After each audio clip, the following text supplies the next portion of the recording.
Alors,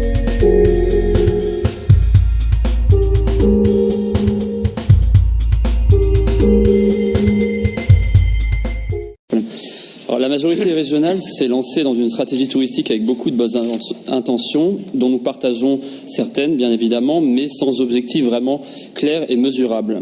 Cela vous mène donc aujourd'hui à exprimer vos intentions de libérer des budgets sans pour autant disposer d'outils de gestion qui nous permettent de mesurer l'efficacité de la stratégie. Sur la politique, par exemple, de prospection dans les différents marchés, nous souhaiterions savoir ce que vous attendez en matière de fréquentation, précisément de visites et de retombées économiques.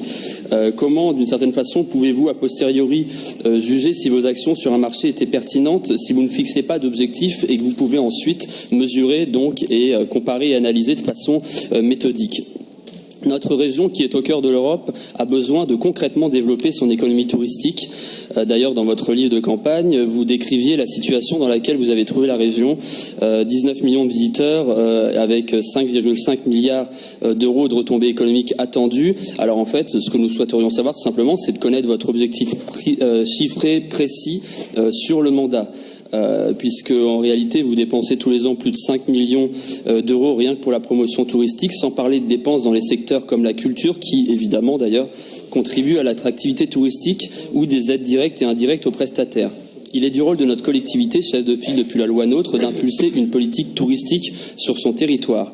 Les présentations d'ailleurs qui sont faites dans les réunions des CRT peuvent être assez intéressantes, mais l'absence totale d'indicateurs objectifs est préoccupante car nous ne disposons d'aucun outil pour mesurer objectivement l'impact de leurs actions. Aujourd'hui, le secteur du tourisme en France, c'est environ 7% du PIB et plus de 2 millions d'emplois. Mais depuis 10 ans, la France perd des parts de marché dans ce domaine. D'ailleurs, le seul indicateur qui compte vraiment, et vous le savez, Monsieur le Président, ce sont les recettes touristiques.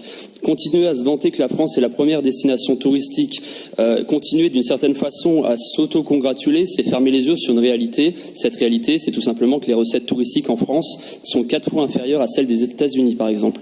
Et la France se trouve même derrière la Chine et l'Espagne en matière de recettes.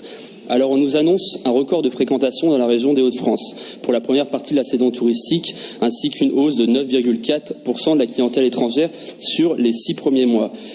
Ces chiffres sont bien évidemment parfaitement encourageants sur le papier, mais ils devront être mesurés à l'aune des créations d'emplois qu'ils susciteront bien évidemment, et nous resterons particulièrement vigilants sur ce point. Je vous remercie.